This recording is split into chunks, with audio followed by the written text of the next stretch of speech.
Hey everyone, it's me Tins, and I'm actually back with an update. I know that I think my last video was like 38, 39, and 40 weeks, and I wanted to come on here and let y'all know that I had my son. So Team Green ended up being Team Blue, and I had him on last Tuesday, October the 22nd. And he turned a week old yesterday, so that's really exciting. I didn't get around to filming yesterday because my husband was off, so we were just spending like some family time together and things like that. So I figured I'd just do the update today. He actually just went to sleep, but I'll go ahead and show him to you all. He just got done nursing, and he is so asleep. But this is him. Excuse the sleepy face, but he's making a little squeal. So sorry, I'll try to get I have a little bit more footage on him.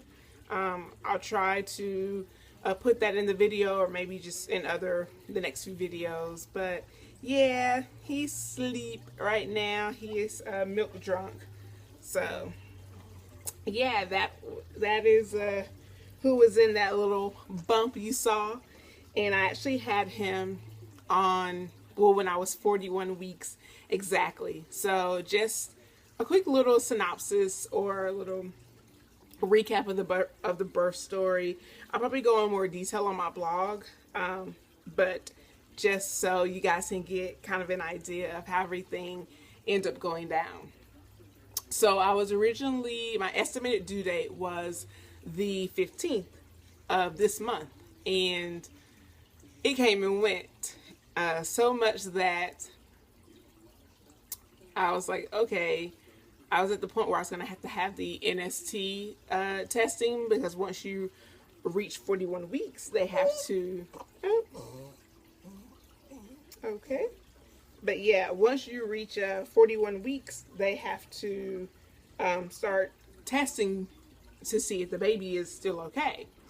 And just to make sure that the environment is still stable for the baby, because they say that like after 40 weeks, there's a chance that like your placenta can degrade and not function at the same level that it functions like throughout the pregnancy, as far as supplying nutrients and oxygen to the baby and things like that. So I had gone to labor and delivery on Saturday, and they monitored me and pretty much just prodromal labor and things like that. So I have been contracting like all week. Excuse me, I've been having contractions since like I was 39 weeks. 38 weeks probably, but 39, 40 weeks, like I have been having contractions. So I thought, for sure I was gonna go, if not early, I was gonna at least go by my due date. That's gonna have him by the estimated due date. And I stress estimate because, like, you guys, that's really what it is. Like, if you're given a due date, whether your baby's born before it or after, it's an estimate. There's no 100% way to know when your baby's going to be born. I think it's like 5% of babies are actually born on their estimated due date. So it doesn't mean that there's anything wrong. It just means that the baby's going to come when it feels like it, or sometime if some medical intervention has to take place, then of course that is as such. But anyway, so I had gone in on Saturday, and I was like sitting home. I wasn't dilated or effaced or anything like that. I was the same as I'd been at my appointment. I think I was like a little bit more. I might have been like, yeah, I was like 1 centimeter dilated, 25% effaced or something like that. So I came home. Then Sunday, my husband and I went to breakfast, and then he had to go to work. And all the while I'm just at home, I'm contracting, and I was looking up some natural ways to induce labor and things like that, because I knew that being a first time mom, that I would there was a possibility I would go past that estimated date, just because my body really didn't know what to do. So I was asking her about some different things I could do, and my grandmother had 11 kids. My grandmother had 11 kids, and my mom herself had 3. So I mean, she's very familiar with childbirth and things like that. And so she was, telling me some different things to do, squatting and all that type of good stuff, and walking. And I've been doing all that. I've been doing squatting, walking. I've been on my, yoga ball, which I need to find. I think it's in my trunk somewhere. But, yeah, I have been doing everything, and, I still wasn't going into active labor.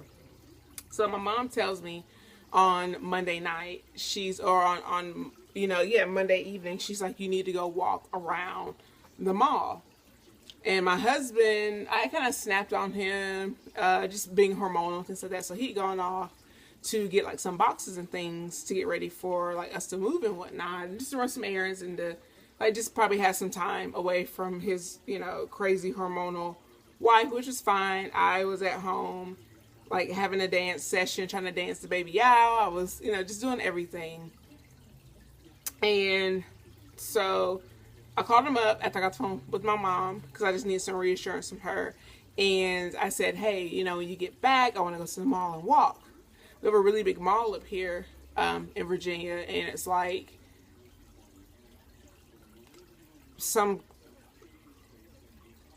it's really big. So it's like a mile or whatever. So if you, walk it from one stretch to the next, it's like a mile or 2 or whatever. So anyway, I took my 40-week, 6-day pregnant self. Hubs and I went and I walked my 40-week, 6 pregnant self around the mall. And all the while, snoring.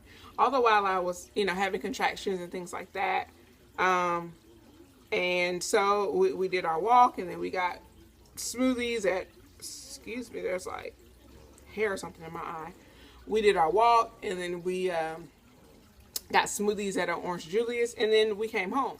Well, I was already contracting when we went for the walk. And then we got home, I was really, really, really contracting. Well, I called earlier that day. Well, actually, I had tried to call to get in for the NST testing, but they hadn't called me back earlier that day, and they hadn't called me back by like Friday. So I was like debating on whether I should go labor and deliver all day on Monday. So they called me at like 8:30, and they were like, yeah, we're gonna have you to come in tomorrow. So I was already scheduled to go in for the NST testing anyway, but of course, I was trying to have the baby. So anyway, the day goes by, like I say, and my husband and I go walking, and I had already been contracting the entire day, and we went walking, and when I got home, I felt like crampy, and I was like losing more of my mucus plug, and I was just contracting so much. So, I had dinner and everything, and I was sitting there, and I watched, I want to say I watched like Dancing with the Stars, and then I watched Castle, and about 10 minutes before Castle went off, I started having these really strong contractions. And I sat there, and from going on Saturday, labor and delivery had already told me, like, well, strong contractions, 2 to 3 minutes apart or something like that for like 2 hours. So I said, well, you know what? I'm not going to rush back up to labor and delivery. What I'll do is I'll just keep timing the contractions, and I timed them for 3 hours. Well, finally, they started to become pretty intense, and my husband was like, we're going labor and delivery. So we packed up, and we went. And so it was at 2 o'clock. We got to the hospital at 3, and they hooked me up to the monitor, and they saw I was just contracting. So the doctors came in, they checked me. They said I was about 2 centimeters and like 75% effaced. So they were debating on whether to admit me or not, and this, that, and the other, and whether like I would need an induction. Well, I was contracting on my own so much, but my water hadn't broken. Well, they looked at the fact that I was going to be 40, well, I was already 41 weeks at that point, and they were like, oh, since you hear the good news, they're like, yeah, we're going to go ahead and admit you to have the baby. And I was like, oh, okay. So, you know, I had 8 more centimeters to go and 25% more to go on effacement. So they were like, well, what we can do is we can, like, you're contracting already, so, you know, we really don't need to give you any drugs like Pitocin, but what we do is we'll insert a Foley bulb or something like that to help your cervix to move along. Otherwise, you'll be here for like forever and a day. So, you know, I signed all the forms and all that type of stuff, and I was admitted, and I got to my room, and it was like probably 4:30, maybe 5, and I was contracting, you know, but I wasn't really feeling any pain. It was just more like intensity. But I had been contracting so much that I just kind of started to become like numb to the contractions. Well, anyway, I was contracting, and then my contractions started to like taper off, kind of slow down. And so they came in, they're like, we're gonna put you on Pitocin, and then they came back and they said, no, we're not. And they came back and said, we're gonna insert the Foley bulb, and they said, no, we're not. And they say, well, your contractions have tapered off a little bit. You were contracting really good. We're gonna put you on a little bit of Pitocin, like just to see what happens. And they put me on like the lowest dose, and I was contracting. And then I guess they were like looking at the baby's like heart rate and like my like heart rate, and like looking at everything. So they came back and they upped it a little bit more. And then when they upped it, I started feeling the contractions really, really, really strong. And then they came in. I'm trying to remember how to go. Okay, so yeah. So I was on the Pitocin. It was like the one of the lowest doses of it. My body, you know, being super sensitive, was just responding to it because I really like didn't need it. It just, my body kind of needed like a jump start back up, which is pretty much why they gave it to me. And then all of a sudden at like 6:45, 6:50, my water broke. And it was like, I felt like the baby had headbutted me in the crotch, and I felt a pop. And at the same time, my nurses were doing turnover. So they're walking in the room just all willy-nilly, and they're talking. I'm like, my water just broke. And it was the most intense, strongest, most painful contraction. And they're like, yeah, well, now that your water broke, you're going to feel the contractions even stronger. And they kept asking me if I wanted pain medication and stuff like that. And I was like, no. But that was before my water broke. Once my water broke, I was like, yes. So, you know, they went through the options of telling me, and basically the best option was to get the epidural. So they came in and they saw how strongly I was contracting, and they were like, take the Pitocin off. She doesn't need it because her body is, you know, contracting on its own. So water had broken, Pitocin's off, I'm contracting. But right before my water broke, a little bit before, a midwife had come in and checked me. And she said I was like, either like I was still like 2 centimeters, but I was like 80% effaced. And then, like I say, that's when they came back and they were like, oh, let's give you a little bit of Pitocin. And then they came back again, they upped it just a little bit. And then, I was on it for a little bit, water broke. They took me off of it. I got epidural, felt 10 times better. And yeah, so that was like around 7. The midwife that just turned over came in and checked me and was like, you are 9 centimeters dilated and 100% effaced. So you're going to get ready to start pushing a little bit. So she starts, and me and my husband are like, what? Huh? Because I had just been 2 centimeters dilated like an hour and a half before that, and 80% effaced. So we're like, what? So, you know, I guess it's like 8 something. And they start getting the team in and all that type of stuff. And she checks me again and she's like, yep, you're ready. So let's get going. And the epidural like was in. I was good to go. I ain't feel a thing. I felt pressure, but I didn't feel any pain. So I don't know how many pushes it took to get him out. Just because like I was pushing and pushing. I didn't push for longer than like 20 minutes, maybe 30, because I didn't technically push for that long, but I pushed, and then I guess they, when he started to crown, they saw that I wasn't quite big enough for him to come out, so they had to I had to get an episiotomy. So in the middle of like me pushing, in the middle of like me like literally being acting like pushing, they're like, yeah, we're gonna give you a little snip to we don't want you to rip or whatever. So I was fine with that, because I honestly I couldn't feel anything except for just the pressure, which was perfect. So I didn't feel them cut or do anything like that. So they did the episiotomy, and then they had me to push some more. And before I knew it, he was out and on my chest, and we were able to do, he was stable. They said as long as he came out and they could get him to cry and be responsive, we could do the skin to skin. So we did that, and we were able to have like an hour's time of bonding, and it was just amazing. So I felt absolutely no pain. My episiotomy is healing just fine. It hasn't caused me any issues. Before they moved me to mother and baby, the nurse did make sure that I like tinkled, because they were saying that's really important for the uterus to go back into place.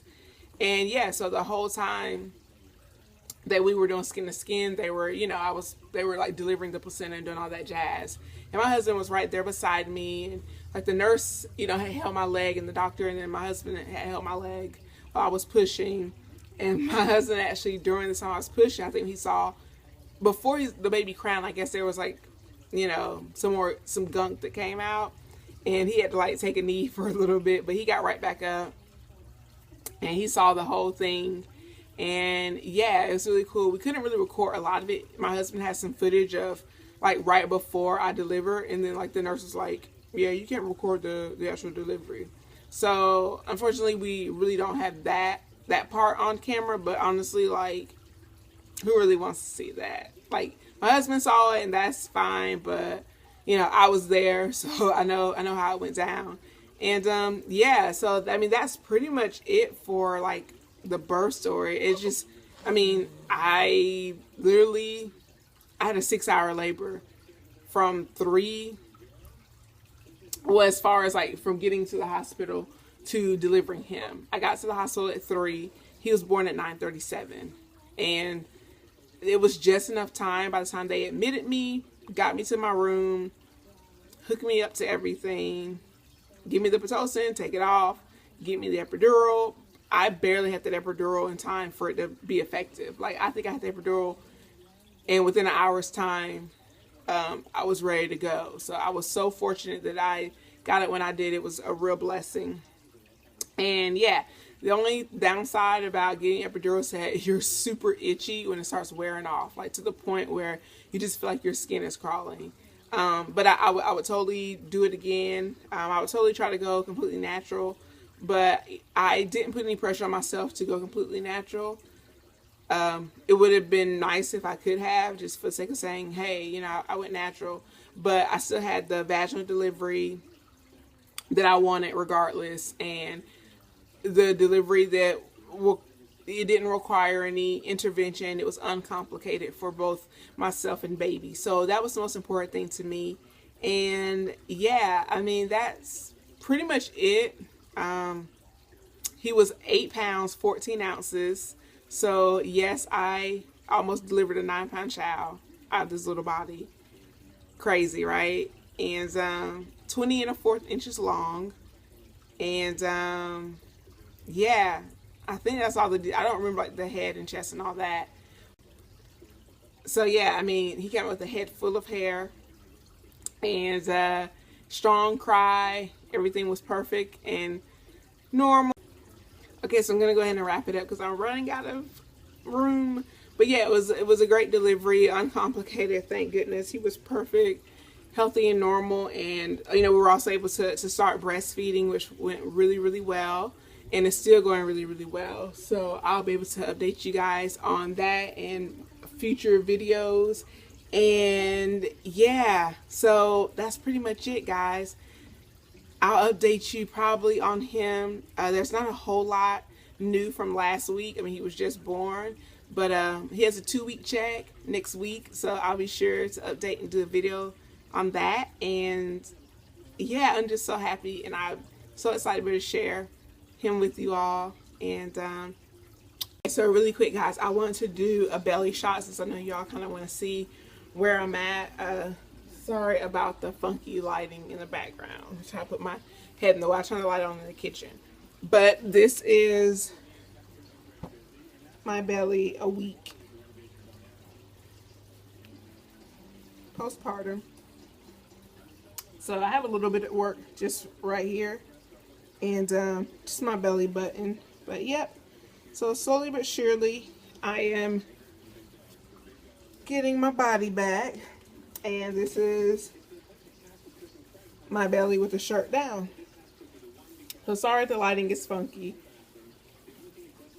But yep, so that's pretty much it, you guys. Thank you so much for watching. Please visit my blog, newmamadiaries.com. And I have a more extensive, try to block that lighting.